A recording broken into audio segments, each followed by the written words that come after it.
Ya, salam semangat. Kita akan meneruskan pada kesempatan ini bicara tentang tekanan pada zat cair. Nah, pada pertemuan sebelumnya kita udah bicara tekanan pada zat cair yaitu tentang tekanan hidrostatis. Ya, kalian masih ingat tekanan hidrostatis? Yaitu tekanan yang dihasilkan oleh air atau zat cair. Di mana tekanan itu dipengaruhi apa saja? Coba. Ya, masih ingat? Nah, kalau lupa Pak Adi akan coba tayangkan sedikit nih yang sebelumnya. Nah, pada tekanan hidrostatis itu dipengaruhi oleh rho, massa jenis, gravitasi, dan kedalaman ya. pH, rho, GH. Jadi, pada zat cair itu berlaku pertama tentang tekanan hidrostatis yang dipengaruhi pada zat cair. Nah, pertemuan sebelumnya sudah kita bahas nih. Nah, Pak Adi juga kasih contoh ini ada bendungan yang kenapa mesti bawahnya luas, karena di sana supaya menahan air yang semakin dalam tekanannya semakin besar. Demikian juga kita udah bahas kemarin di sini, kenapa ada seorang penyelam itu mesti pakai kacamata, pakai penutup telinga, ya, karena semakin dalam tekanannya semakin besar. Bisa mungkin matanya sakit, telinganya sakit, gendang telinga sakit, maka dia mesti menggunakan perlengkapan menyelam dengan baik. Demikian juga dia masih menggunakan oksigen, ya, supaya dia bisa bertahan di dalam air. Nah, kemarin kita udah hitung ini ya, berapakah kedalaman yang dialami oleh si penyelam tersebut. Nah, kita sekarang masuk pada hukum Archimedes. Hukum Archimedes kita lihat. Nah, kalian tentu pernah melakukan percobaan sederhana ini. Bagi yang belum, silahkan kalian coba nanti ya. Bagaimana cara mencoba percobaan ini. Di sini ada 3 gelas, ya, gelas A, gelas B, gelas C, misalnya gitu ya. Pada gelas A itu diisi air dengan air biasa, maksudnya air biasa. Kemudian dimasukin sebutir telur. Ternyata tenggelam. Yang kedua, ini kan agak butek ya ini, agak keruh ya. Berarti ke dalam gelas kedua itu dimasukkan garam. Begitu dimasukin garam, ya, ternyata telur itu sedikit demi sedikit naik. Nah, bedanya mungkin dengan gelas yang ketiga, mungkin kadar garam yang diberikan antara gelas kedua dan ketiga berbeda. Sehingga terjadi kondisi ini, ada tenggelam, melayang, atau ini terapung. Nah, ini 3 kondisi yang dialami oleh telur, ya, tenggelam, terapung, melayang ini berdasarkan hukum Archimedes. Nah, nanti kita akan hukum Archimedes akan menjelaskan kenapa telur yang sama bisa dalam posisi yang berbeda ketika dia berada dalam zat cair yang berbeda. Kita lihat. Hukum Archimedes mengatakan suatu benda yang dicelupkan sebagian atau seluruhnya ke dalam zat cair akan mengalami gaya apung yang besarnya sama dengan berat zat cair yang dipindahkan oleh benda tersebut. Lihat yang Bapak cetak hitam. Suatu benda yang dicelupkan sebagian atau seluruhnya, tadi ada apa ini? Telur tadi itu sebagian atau seluruhnya ke dalam zat cair. Dia akan mengalami gaya apung atau gaya ke atas. Nah, besarnya gaya ke atas itu dipengaruhi apa? Dipengaruhi oleh berat zat cair yang dipindahkan. Ya, semakin banyak zat cair yang dipindahkan oleh benda itu berarti gaya angkat ke atasnya besar. Demikian pula sebaliknya, semakin kecil zat cair yang dipindahkan oleh suatu benda, maka gaya angkat ke atas pada benda itu juga semakin kecil. Nah, secara persamaan matematis, gaya Archimedes dirumuskan Rho G V T.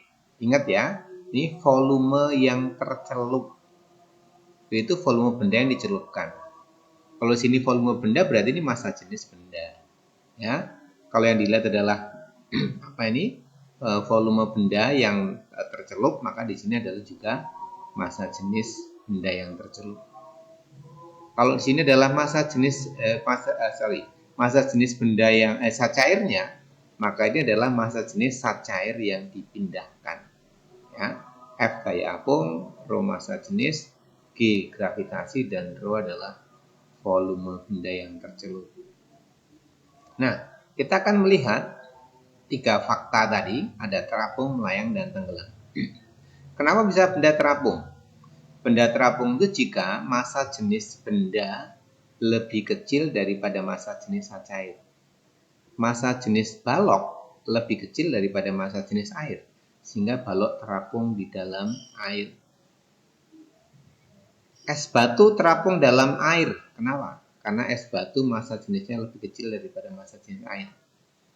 Jadi syarat terapung adalah rho benda lebih kecil daripada rho cair. Tapi gaya ke atas air sama dengan gaya ke atas benda. Sama. Ya, gaya ke atas benda sama dengan gaya ke atas cair. Yang membedakan adalah massa jenis benda lebih kecil daripada massa jenis cair. Ini kalau kondisi terapung. Bagaimana dengan peristiwa melayang? Melayang itu jika massa jenis benda sama dengan massa jenis cair. Rho bendanya sama dengan rho cair. Telur tadi yang melayang tadi karena apa? Massa jenis telur sama dengan massa jenis air garam yang disampaikan. Maka dia menjadi melayang. Ya. Telur bisa melayang karena apa? Massa jenisnya sama.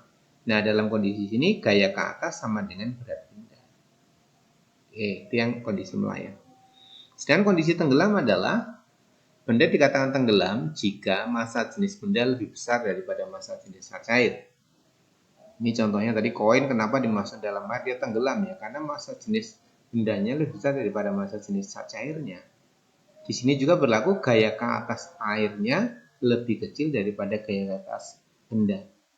Jelas dong kalau gaya ke atas airnya lebih kecil pasti dia akan tenggelam. Ya, ini dalam kondisi tenggelam. Jadi tadi saya ulangi peristiwa terapung. Tadi kalau massa jenis benda lebih kecil daripada massa jenis cair. Melayang kalau massa jenis benda sama dengan massa jenis cair. Dan tenggelam kalau massa jenis benda lebih besar daripada massa jenis cair. Oke, ini 3 kondisi yang menjelaskan 3 kelas tadi ya. Nah, kita sekarang masuk pada hukum yang berikutnya tentang hukum Pascal. Itu juga masih bicara tentang zat cair. Jadi pada zat cair ini ada beberapa hukum yang bekerja nih. Ada Hidratis, ada hukum Archimedes, dan juga ada hukum Pascal. Apa sih hukum Pascal? Nah, sebelum kita memahami tentang hukum Pascal, kalian tentu pernah melihat alat-alat pada gambar tersebut kan? Pada gambar yang Bapak tanyakan, kalian pernah melihat itu. Apa saja itu?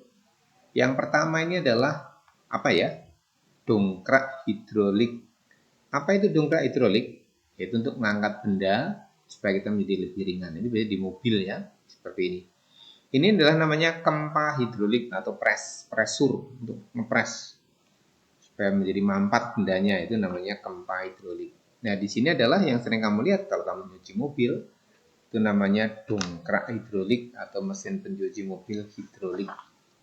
Nah, yang pasti menggunakan kata hidrolik itu pasti menggunakan hukum Pascal. Nah, bagaimana cara kerjanya? Bagaimana konsepnya? Kita akan lihat ya, tentang konsep-konsep tentang hidrostatis tentang hidrostatis pada Pascal. Baik, kita akan lihat yang pertama sekarang. Kita akan lihat yang pertama tentang konsep Pascal. Tekanan yang diberikan pada zat cair dalam ruang tertutup akan diteruskan ke segala arah dengan sama besar.